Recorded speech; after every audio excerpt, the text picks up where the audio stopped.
where a little Jewish man was visiting, and he was there for business. And it came time for the weekend, and he looked in the phone book when they had such things, and he discovered that there were no synagogues in this town. But there were a lot of churches, and he was feeling homesick. And he wanted to feel and be near people of faith who could kind of get that wholesome spirit. So he decided for the first time he would go to a church. And he arrived early, and he sat in the back. And for the next 30 minutes or so, as families and individuals came into the church, he just observed them. Now, finally the church service started, and this was about the time of Advent, so they had this large nativity scene up front by the podium. And he watched this whole time, and the pastor stood up, and he was watching his congregation, and he noticed this little, obviously Jewish man sitting in the back row. And it kind of irked him a little bit. So he wanted to give some friendly hints that maybe the man would be comfortable somewhere else. So we started talking about Yeshua, we started talking about Jesus a little bit, and still the man just politely watched and listened. And he got a little more emphatic with this, and still the man just sat there watching. Finally, he'd had enough, and he said, "This service is for Christians, so anyone who's Jewish, feel free to leave." Finally, the little man stood up and quietly started walking down the center of the pews. And when he got up to the nativity, he gently picked up the baby. He said, "Come on, Bubba, they don't want us here."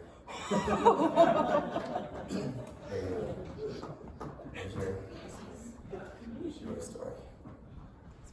Today I want to talk a little bit about dreams, since it figures rather prominently into our Parsha this week, as well as some terminology. So we'll get there a little bit later. But Pharaoh, as we read, had two dreams. One is about 7 lean cows eating 7 fat ones, and another about 7 scorched ears of corn devouring 7 healthy ones. He senses this significance, and he asks his sages to interpret them. None can, of course. His cupbearer then remembers a wise and intriguing young man that he met in prison, who was also so accurate in interpreting dreams that he stood out. This young man had asked him once he regained his freedom to campaign for his release, but he had forgotten to smarten up just a bit and present it to Pharaoh in his court. Immediately on hearing the nature of the dreams, he understands what they mean, and he explains them to Pharaoh. There will be 7 years of plenty, followed by 7 years of devastating famine. On the surface, this is a conventional story that we find in the Torah. A person wrongfully imprisoned wins his freedom. A young outsider proves wiser than the established sages of the great court. More significantly, given the parameters of biblical narrative, a simple believer in the God of Abraham beats the priestly elite of Egypt at their own game. The term here used for the sages whom Pharaoh consults is Chortumim. Almost certainly it refers to an official class of adepts, decoders of divine mysteries, practitioners of magic, specialists in the occult. Those who were called upon to read omens and to interpret dreams. The technical anthropological term for this kind of dream interpretation is oneiromancy. In the ancient dogma of that day, this was the practice of divination through dreams, seen as messages, usually warnings, sent to the soul by the gods or the spirits of the dead. It was widely practiced in ancient Egypt, Greece, and Mesopotamia. Dream decoders, such as these, in those societies held extremely high status. They were close to the rulers and their courts, and they wielded considerable influence. It was no accident that the 2 interpreters of dreams in Tanakh, Joseph and Daniel, do so in alien environments. Joseph in Egypt and Daniel in Mesopotamia. While the Torah attaches significance to dreams, not the least of which of those of Joseph himself, It regards dream divination as an essentially pagan practice associated with magic and myth.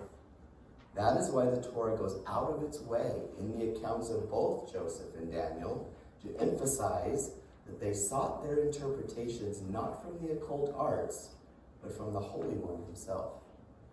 There are, however, beneath the surface, many more profound motifs at play. I would like to examine one of them, which has immense implications for our faith as a whole. 3 times, the word Elohim appears in Genesis 41. The first is when Yosef explicitly disavows any personal skill in interpreting the dreams himself. I cannot do it, Joseph replied. But Elohim, who gave Pharaoh, will give Pharaoh the answer he desires. The second and third are uttered by Pharaoh himself. After Joseph has interpreted the dreams and stated the problem, 7 years of famine, and provided the solution, store up grain in years of plenty, and advised him to appoint a wise and discerning man to oversee the project. These are verses 37 to 40 from chapter 41. The plan seemed good to Pharaoh and all his officials. So Pharaoh asked them, "Can we find anyone like this man in whom is the spirit of Elohim?" Then Pharaoh said to Joseph, "Since Elohim has made all this known to you, there is no one so discerning and wise as you. You shall be in charge of my palace." So what is going on here? Pharaonic Egypt is not a monotheistic culture. To the contrary, it was a place of many gods and goddesses, the Nile, the sun, animals, and so forth. To be sure, there was a brief period under Amenhotep IV when the official religion was reformed in the direction not of monotheism precisely, but of monolatry. I'll apologize again for using big, crazy theological, anthropological terms. I kind of nerd out with that kind of stuff. You've been warned. Monolatry is the worship of not one God. Well, it is. It's kind of worshiping one God, but not precluding the existence or possible existence of others. So we're going to place this God way above all the others, and we may think he's the only God, but there might be some others. We're not going to say. That was kind of what they did. But either way, that worldview in the history of ancient Egypt was very short-lived, and it certainly was not a part of Egyptian theocracy with Joseph. The entire biblical portrayal of Egypt is predicted and predicated on their belief in many gods, against whom God executed judgment in the case of Moshe and the plagues. Why then does Joseph take it for granted that Pharaoh will understand his reference to the one true and singular God? An assumption proved correct when Pharaoh twice uses the word himself. What is the significance of the word Elohim? As I've mentioned at other times, the Tanakh generally and the Mosaic books specifically have 2 primary words for God. The 4-letter name that we allude to as Hashem or Adonai, the Yud He Vav He of the Tetragrammaton, and the word Elohim. Moving forward to simplify what I'm saying, I will refer to that Yud He Vav He as Yahweh, although I have several linguistic and historical problems with that term. That's the conversation for another day. Nevertheless, it will suffice for our purposes today. The sages understood the difference in terms of the distinction between God as justice, Elohim, and God as mercy, Yahweh. This led them to their famous comment in the opening words of Torah. In the beginning, Elohim created. Namely, that God initially sought to create the world under the attribute of justice, but discovered that it could not persist by justice alone. Therefore, he combined justice with mercy and compassion. This alone allows humanity to survive. The philosopher-poet of the 11th century, Judah Halevi, proposed a quite different distinction, based not on ethical attributes, but on modes of relationship. Halevi's view was this: the ancients worshipped forces of nature, which they personified as gods. Each was known as El in Hebrew, or Eloah. The word El, therefore, generically means a force, a power, or an element of nature. The fundamental difference between those belief systems and that found in Torah was that Jews believed that the forces of nature were not independent and autonomous. They represented a single totality, one creative will, the author and being and creator of all things. The Torah therefore speaks of Elohim in the plural, meaning the sum of all forces, totality of all powers in the universe. Elohim is an abstract noun, meaning all that exists and every cause that shapes their interactions under the aspect of a single creative force that brought everything into existence. Moving from the ancient to the contemporary world, we might say that Elohim is God as he is disclosed by our own finite understanding of the universe and creation. The various forces that give the universe its configuration and the genetic code that shapes life, from the simplest bacterium to humans. Yahweh, the holy name of God, is a word of different logical and logistical form. It is, according to Halevi, God's proper name, just as the first patriarch was called Abraham, a name, and the leader who led the Israelites out of Egypt, another description, was called Moshe. So the author of being, Elohim, has a proper name. The difference between proper names and generic descriptions is fundamental. Things have descriptions, but only persons have proper names. When we call someone by name, we are engaged in a fundamental existential encounter. We're relating to them in their uniqueness and ours. We're opening up to them and inviting them in readiness and respect to open themselves up to us.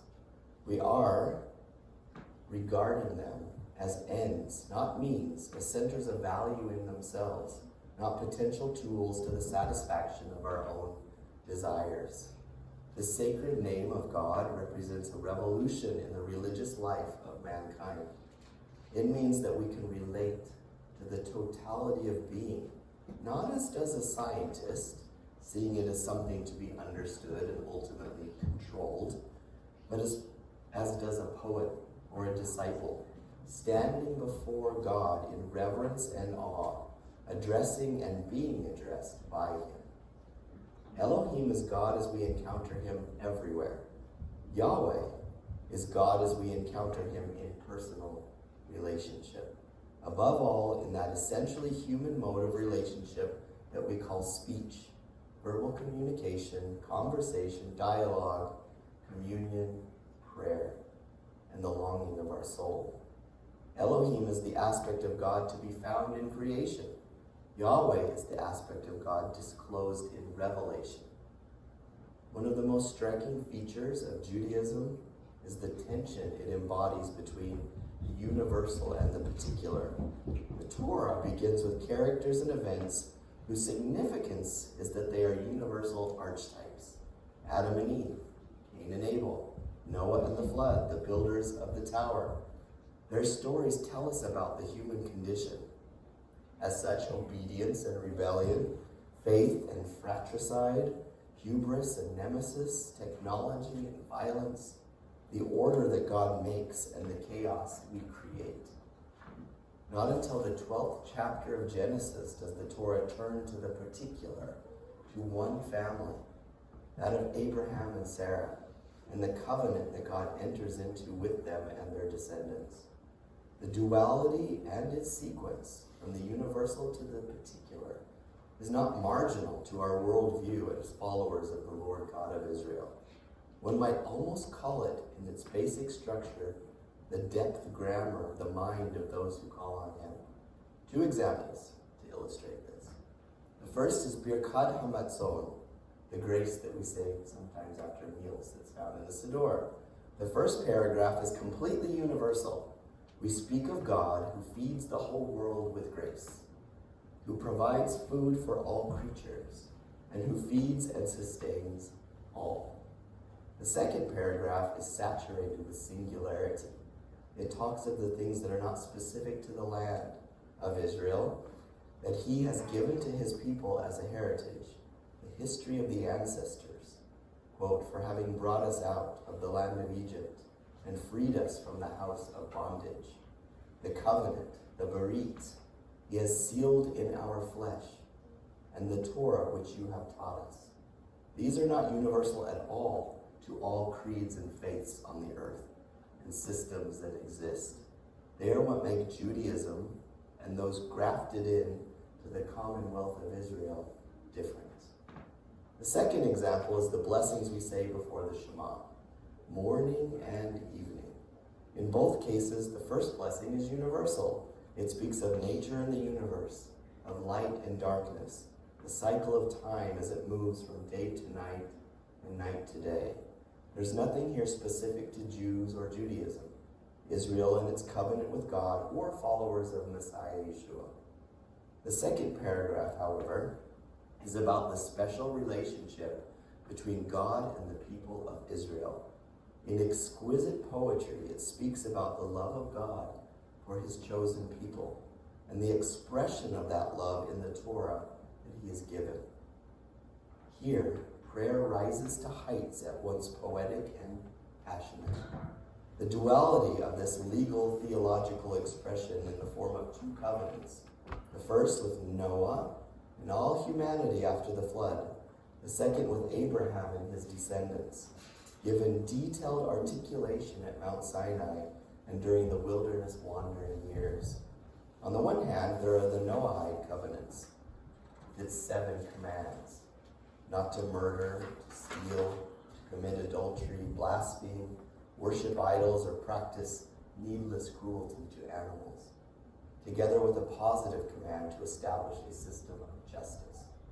These are the minimal and basic requirements of humanity as such, the foundations of any stable and morally acceptable society.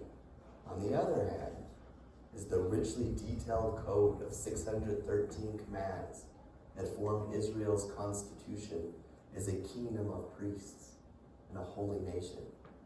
Not only is the duality worked out in the form of law and ethics, covenant and command, it is also expressed in Torah's dual epistemology, its twofold scheme of human knowledge.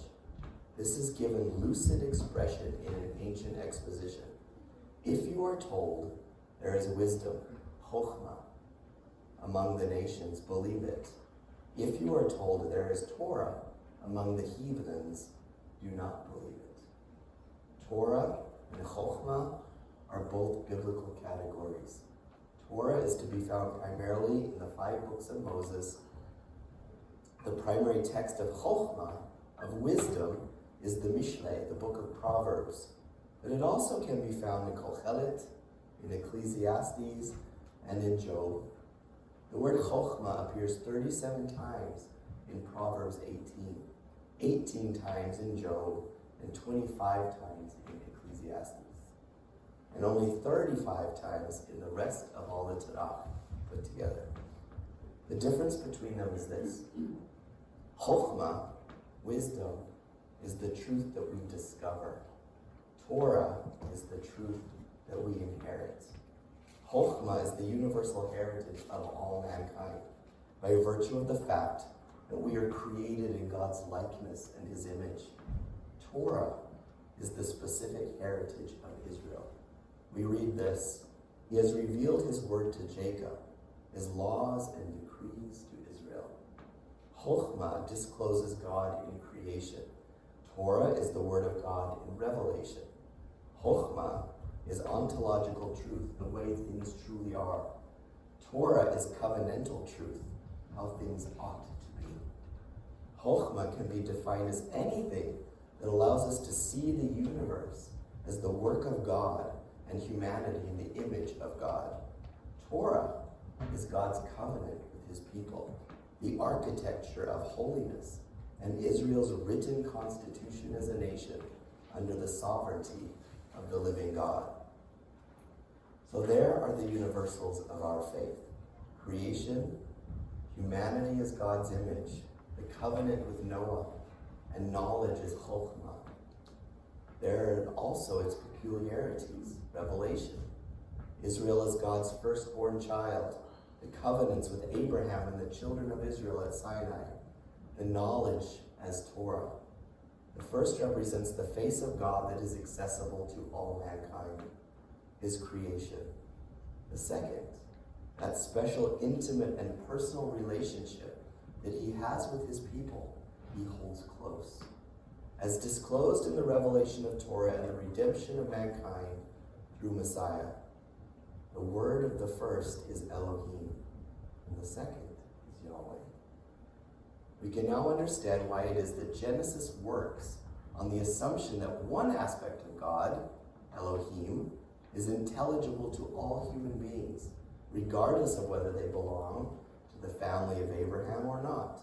So, for example, Elohim comes in a vision to Abimelech, the king of Gerar, despite the fact that he is a pagan.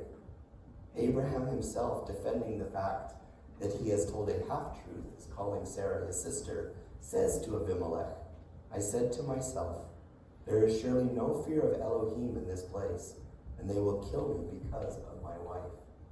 The Hittites call Abraham a prince of Elohim in our midst. Jacob, in his conversations with Laban and later with Esau, uses the term Elohim. When he returns to the land of Canaan, the Torah says that the terror of Elohim fell on the surrounding towns.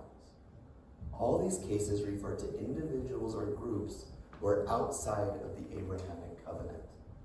Yet the Torah has no hesitation in ascribing to them the language of Elohim. That is why Joseph is able to assume that Egyptians will understand the idea of Elohim, even though they are wholly unfamiliar with the idea of Yahweh. This is made clear in two pointed contrasts. The first occurs in Genesis 39, the passage that describes Joseph's time in the house of Potiphar. The chapter consistently and repeatedly uses the word Yahweh in relation to Joseph.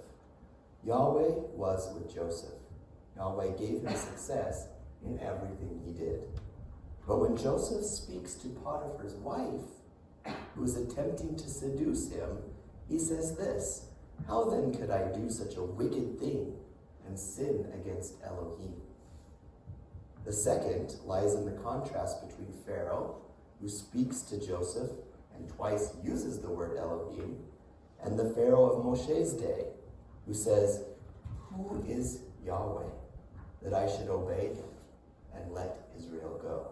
I do not know Yahweh, and I will not let Israel go. An Egyptian could understand Elohim, the God of nature. He could not understand Yahweh, the God of personal revelation, relationship, and salvation.